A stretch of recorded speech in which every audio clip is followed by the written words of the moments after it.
Hi అండి, welcome to fusion videos. ఇవాళ మీ ముందుకు వచ్చేసింది ఫ్రైడ్ పన్నీర్ రైస్. వింటూనే ఎమ్మీగా ఉంది కదా. So let's start recipe. So నేను 250 గ్రామ్స్ ఆఫ్ బాస్మతి రైస్ తీసుకున్నాను. అది బాగా వాష్ చేసి ఒక హాఫ్ అన్ అవర్ సోక్ చేసుకోవాలి. మీ దగ్గర బాస్మతి రైస్ లేకపోయినా కూడా మీరు నార్మల్ రైస్తోనైనా చేసుకోవచ్చు. సో నేను చూపెట్టేది ఇద్దరికి సరిపోతుందండి ఫుల్ ఫ్లెడ్జ్గా. దీన్ని బట్టి మీరు రేషియోస్ కావాలి అంటే ఇంకెక్కువ మందికైనా చేసుకోవచ్చు. సో నానబెట్టుకున్న తర్వాత ఇంకో గిన్నెలో కొన్ని హాట్ వాటర్ అండ్ కొద్దిగా సాల్ట్ వేసాను. ఎందుకు అంటే పన్నీర్, నేను ఎప్పుడైనా కూడా పన్నీర్ బాయిల్ చేస్తాను తెచ్చిన వెంటనే. సో అలా ఒక బాయిల్ రాగానే ఆఫ్ చేసేసి పన్నీర్ క్యూబ్స్ అందులో నుంచి తీసేసి మనం వాటిని చిన్న ముక్కల్లాగా కోసుకోవాలి. మరీ పెద్దగా ఉండొద్దు, చిన్న చిన్నగా కోసుకోవాలి.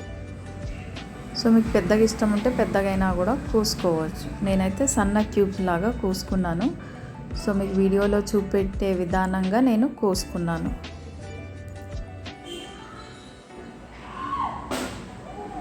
సో కోసుకున్న తర్వాత ఇవన్నీ కూడా ఒక బౌల్లోకి ట్రాన్స్ఫర్ చేసుకోవాలి. ఈ పీసెస్ ట్రాన్స్ఫర్ చేశాక ఒక హాఫ్ టీ స్పూన్ అల్లం వెల్లుల్లి paste, half teaspoon salt, half teaspoon red chilli powder అంటే కారం పొడి,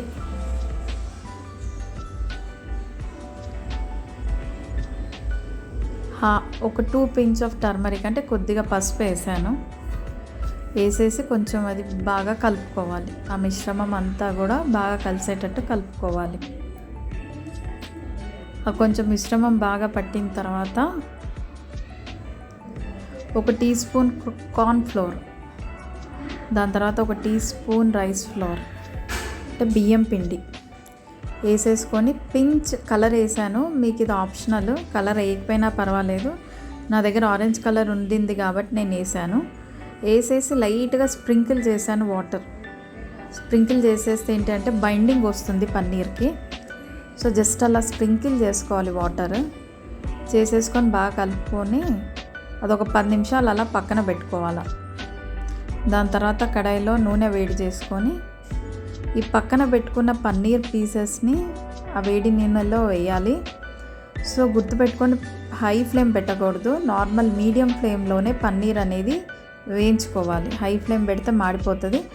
మీడియం ఫ్లేమ్లోనే పెట్టుకొని పన్నీర్ అనేది వేయించుకోవాలి. సో అవి కొంచెం క్రిస్పీ అయ్యేదాకా వేయించుకోవాలి. మీకు తెలిసిపోతుంది. కొంచెం కలర్ చేంజ్ అవ్వగానే తీసేయండి. తీసేసి అవి వేరే గిన్నెలో వేసేసుకోండి.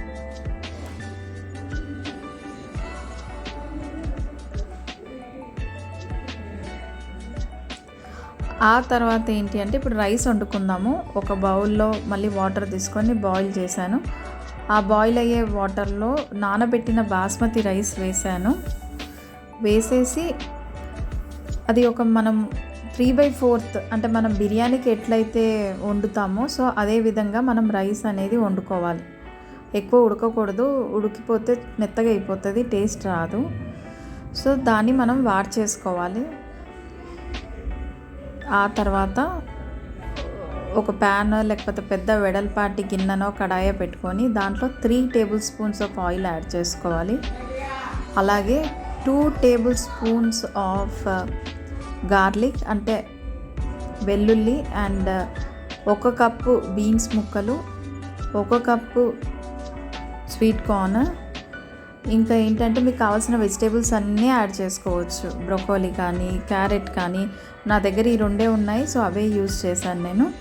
So broccoli, capsicum and 1 cup capsicum కూడా వేసానండి.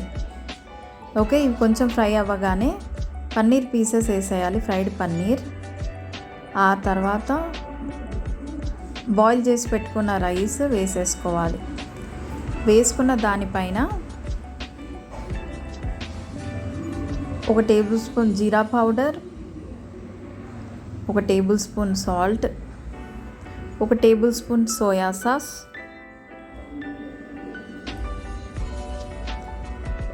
1 tablespoon vinegar, 1 tablespoon red chilli sauce, మీ దగ్గర గ్రీన్ చిల్లీ సాస్ ఉన్నా వేసుకోవచ్చు.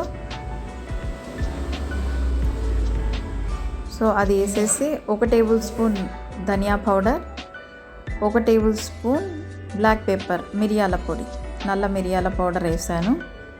వేసేసి బాగా కలుపుకోవాలి. హై ఫ్లేమ్లోనే ఉండి బాగా టాస్ చేయాలండి. సో అంతే, అయిపోయింది ఫ్రైడ్ పన్నీర్ రైస్. నచ్చిందా మీకు? ట్రై చేస్తారా? ట్రై చేసి నాకు కమెంట్ చేయండి టేస్ట్ ఎలా ఉంది అనేది. మీకు ఈ రెసిపీ నచ్చితే please like, share, subscribe and my channel. So మీకు ఒకవేళ ఇది పన్నీర్తోనే కాదండి, మీకు కావాలంటే చికెన్తో కానీ ప్రాన్స్తో కానీ దేంతోనైనా చేసుకోవచ్చు. ప్రాసెస్ మాత్రం ఇంతే, పన్నీర్ బదులుగా నాన్ వెజ్ చేసుకొని చేసుకోవచ్చు. సో నచ్చిందా? సో టేస్ట్ చేయండి, నాకు కమెంట్ చేయండి. Thanks for watching.